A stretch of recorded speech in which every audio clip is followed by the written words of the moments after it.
Longtail Books presents A Summer to Die by Lois Lowry. Read for you by Christina Coggins.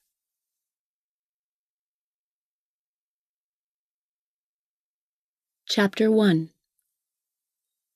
It was Molly who drew the line.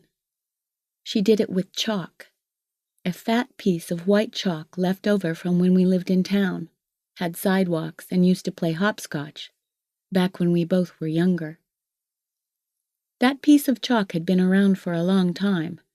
She fished it out of a little clay dish that I had made in last year's pottery class, where it was lined with a piece of string and a few paper clips and a battery that we weren't quite sure was dead. She took the chalk and drew a line right on the rug. Good thing it wasn't a fuzzy rug, or it never would have worked. But it was an old, worn, leftover rug from the dining room of our other house. Very flat, and the chalk made a perfect white line across the blue. And then, while I watched in amazement, because it was unlike Molly to be so angry, she kept right on drawing the line up the wall, across the wallpaper with its blue flowers. She stood on her desk and drew the line up to the ceiling, and then she went back to the other side of the room and stood on her bed and drew the line right up to the ceiling on that wall, too, very neatly. Good thing it was Molly who drew it. If I had tried, it would have been a mess, a wavy line and off-center. But Molly is very neat. Then she put the chalk back in the dish, sat down on her bed, and picked up her book. But before she started to read again, she looked over at me.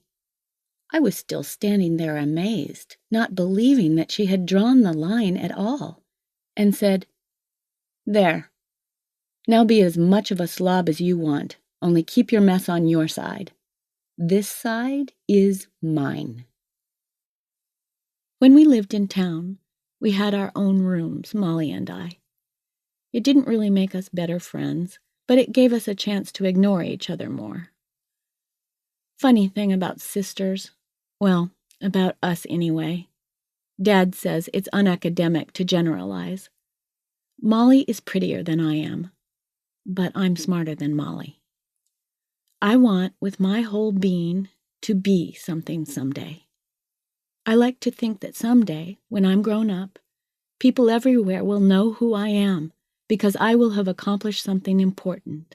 I don't even know for sure yet what I want it to be, just that it will be something that makes people say my name, Meg Chalmers, with respect. When I told Molly that once, she said that what she wants is to have a different name when she grows up. To be Molly something else, to be Mrs. Somebody, and to have her children, lots of them, call her mother with respect. And that's all she cares about. She's content waiting for that. I'm restless and so impatient. She's sure, absolutely sure, that what she's waiting for will happen just the way she wants it to. And I'm so uncertain, so fearful my dreams will end up forgotten somewhere someday, like a piece of string and a paperclip lying in a dish. Being both determined and unsure at the same time is what makes me the way I am, I think. Hasty, impetuous, sometimes angry over nothing, often miserable about everything. Being so well sorted out in her own goals and so assured of everything happening the way she wants and expects it to, is what makes Molly the way she is. Calm, easygoing, self-confident, downright smug. Sometimes it seems as if, when our parents created us, it took them 2 tries, 2 daughters, to get all the qualities of one whole, well-put-together person. More often, though, when I think about it, I feel as if they got those qualities on their first try, and I represent the leftovers. That's not a good way to feel about yourself, especially when you know, down in the part of you where the ambition is, where the dreams are, where the logic lies, that it's not true. The hardest part about living in the same room with someone is that it's hard to keep anything hidden. I don't mean the unmatched dirty socks or the 14 crumpled papers with tries at an unsuccessful poem on them, although those are the things that upset Molly, that made her draw the line. I mean the parts of yourself that are private, the tears you want to shed sometimes for no reason, the thoughts you want to think in a solitary place, the words you want to say aloud to hear how they sound, but only to yourself. It's important to have a place to close a door on those things, the way I did in town. The house in town is still there, and it's still our house, but there are other people living in it now, which does something terrible to my stomach when I think about it too much. My room had red and white checked wallpaper. There is a place in one corner by a window where I played 3 games of tic-tac-toe on the wallpaper with a magic marker. Cats games, all of them. I played against myself, so it didn't matter much. But it's funny how you want to win anyway. The university clock in its high brick tower was just across the street from the house. At night, when I was supposed to be sleeping, I could hear it strike each hour, the chimes coming clear and well-defined as silhouettes from the ivied circle of the numbered face in the dark. That's one of the things I miss most, living out here in the country, out here in the middle of nowhere. I like quiet, and it sure is quiet here. But there are times when I lie awake at night and all I can hear is Molly breathing in the bed next to mine. Cars seldom go past on this road, and no clocks strike. Nothing measures the moments. There is just this quiet, and it seems lonely. The quiet is why we came. The university has given my dad just this year to finish his book. He worked on it for a while in the old house, shut in his study, but even though he was officially on leave from teaching, the students kept stopping by.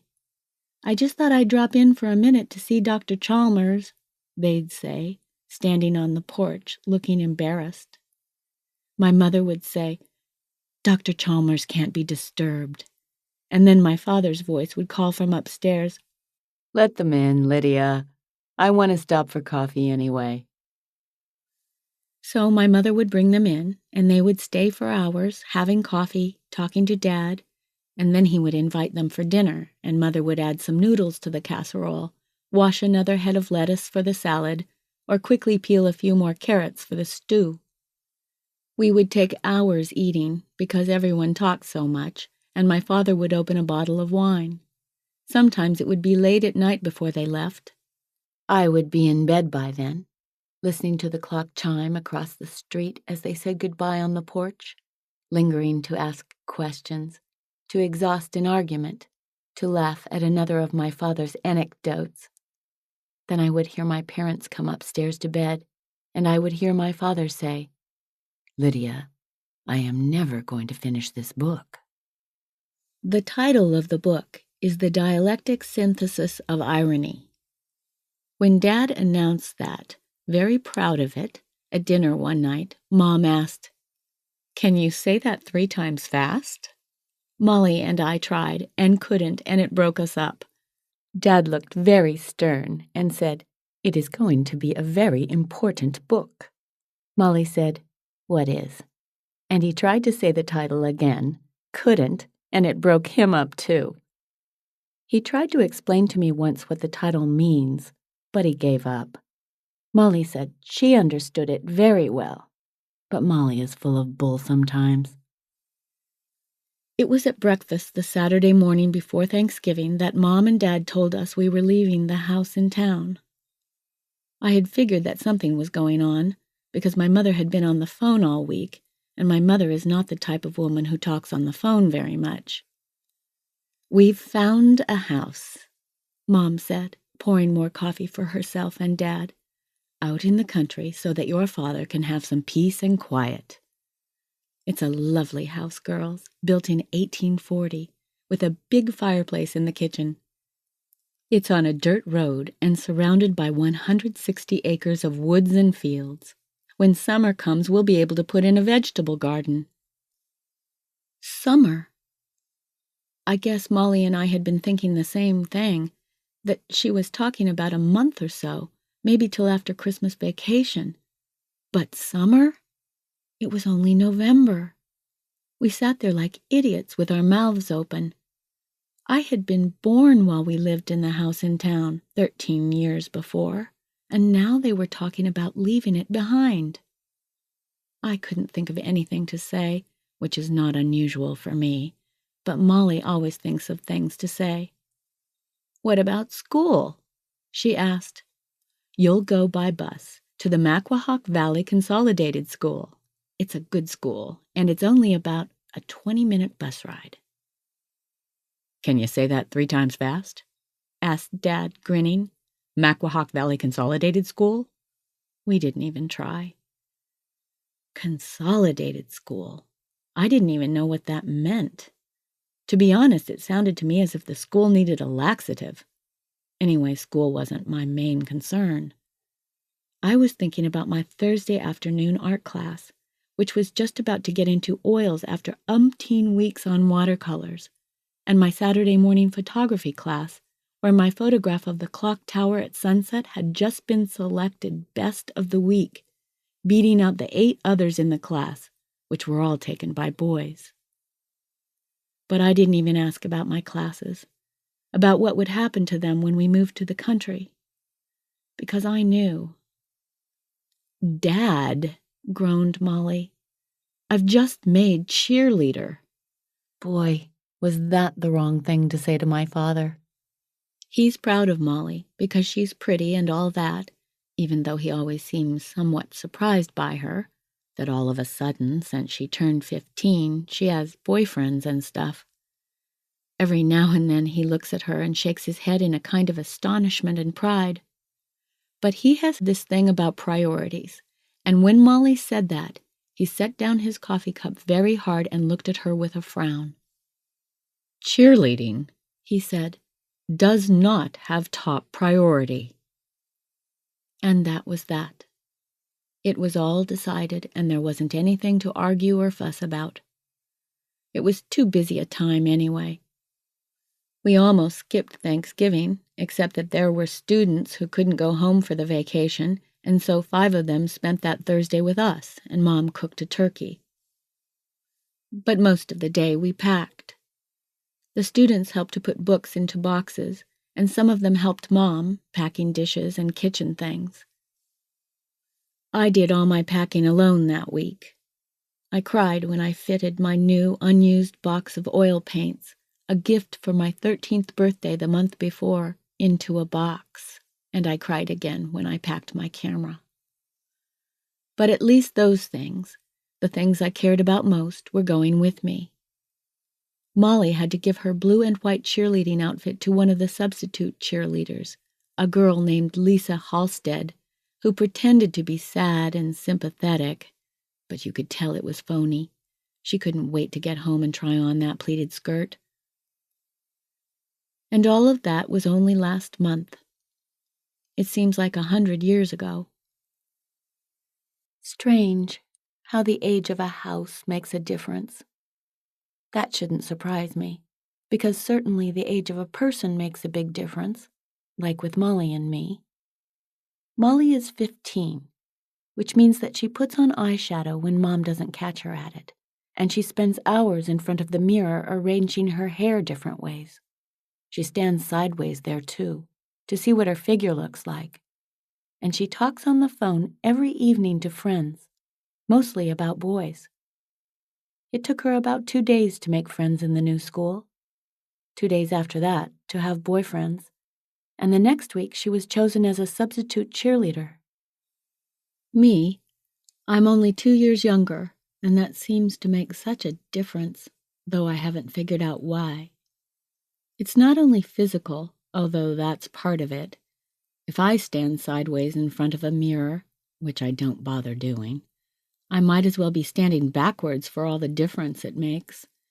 And I couldn't begin to put on eyeshadow even if I wanted to, because I can't see without my glasses. Those are the physical things. The real difference seems to be that I don't care about those things. Will I, 2 years from now?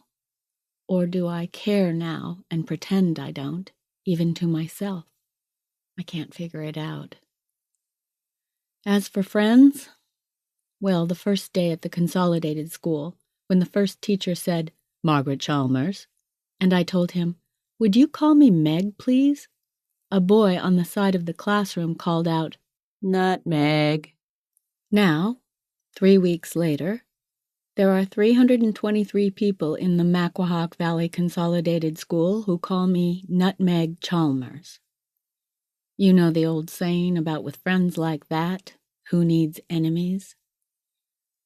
But I was talking about the age of houses. As my mother had said, this house was built in 1840. That makes it almost 140 years old. Our house in town was 50 years old. The difference is that the house in town was big, with a million closets and stairways and windows and an attic, all sorts of places for privacy and escape. Places where you could curl up with a book and no one would know you were there for hours. Places that were just mine, like the little alcove at the top of the attic stairs, where I tacked my photographs and watercolors on the wall to make my own private gallery, and no one bugged me about the thumbtack holes in the wall. It's important, I think, to have places like that in your life, secrets that you share only by choice. I said that to Molly once, and she didn't understand. She said she would like to share everything.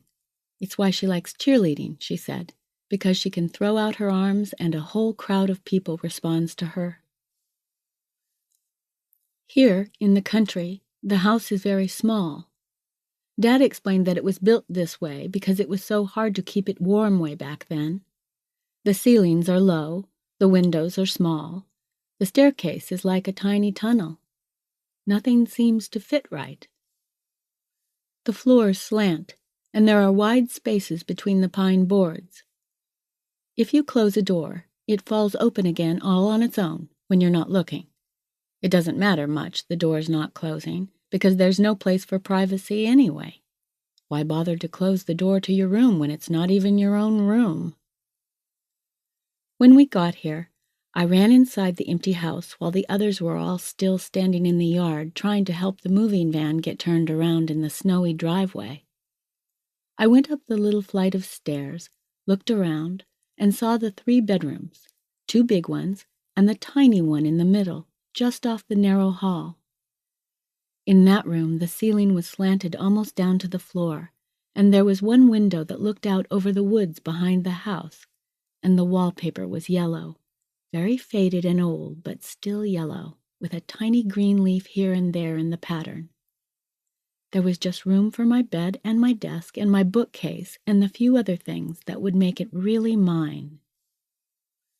I stood for a long time by that one window looking out at the woods. Across a field to the left of the house, I could see another house far away. It was empty, the outside unpainted, and the windows, some of them broken, black like dark eyes. The rectangle of the window in the little room was like the frame of a painting, and I stood there thinking how I would wake up each morning there, looking out, and each day it would change to a new kind of picture. The snow would get deeper. The wind would blow those last few leaves from the trees. There would be icicles hanging from the edge of the roof, and then, in spring, things would melt and change and turn green. There would be rabbits in the field in the early morning, wildflowers. Maybe someone would come to live in that abandoned house, and light would come from those dark windows at night across the meadow. Finally, I went downstairs. My mother was in the empty living room, figuring out how to fit in the big couch from the other house. Dad and Molly were still outside, sprinkling salt on the driveway so that the moving men wouldn't slip on the snow. "Mom," I said, "the little room is mine, isn't it?" She stopped to think for a minute, remembering the upstairs of the new house. Then she put her arm around me and said, "Meg, the little room is for Dad's study. That's where he'll finish the book. You and Molly will share the big bedroom at the end of the hall, the one with the pretty blue flowered wallpaper. Mom always tries to make things right with gestures. Hugs, quick kisses blown across a room, waves, winks, smiles. Sometimes it helps. I went back upstairs to the big room that wasn't going to be all mine. From the windows I could still see the woods and part of the empty house across the field, but the view was partly blocked by the big gray falling down barn that was attached to our house on the side. It wasn't the same. I'm pretty good at making the best of things, but it wasn't the same. Now, just a month later, just 2 days before Christmas, the house looks lived in. It's warm and full of the sound of fires in the fireplaces, the sound of Dad's typewriter upstairs, and full of winter smells like wet boots drying and cinnamon because my mother is making pumpkin pies and gingerbread. But now Molly, who wants more than anything to throw out her arms and share, has drawn that line, because I can't be like those crowds who smile at her and share back.